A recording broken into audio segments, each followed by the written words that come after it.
বিশ্বনবী বললেন খায়রুকুম মান তাআল্লামাল কুরআন ওয়া আল্লামা, তোমাদের মধ্য থেকে ওই ব্যক্তি আল্লাহর কাছে সবচাইতে বেশি সেরা যে নিজে কোরআন শিখে অন্যরে শিখায়া দেয়।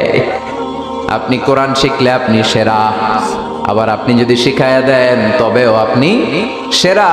এজন্য কোরআন শিখানোর চেয়ে শ্রেষ্ঠ কাজ হয় না। আপনি যদি কাউরে শুধু সূরা ফাতিহাটা শিখান, কোন সূরা, ওই লোক যতবার জীবনে সূরা ফাতিহা পড়বে তার একটা পার্সেন্টেজ সওয়াব আমলনামায় আপনার আছে না নাই?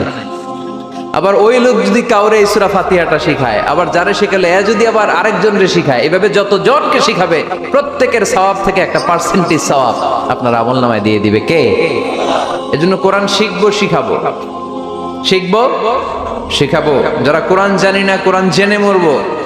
No excuse will be granted that day. সেদিন কোনো অজুহাত আল্লাহ গ্রহণ করবে না। সব পারো, কোরআন পারো না কেন? সবই তো পারো। হিন্দিতে কথা বলতে পারো, ইংরেজিতে কথা বলতে পারো, কোরআন পারলা না কেন? কোনো মাফ করবে আল্লাহ? না।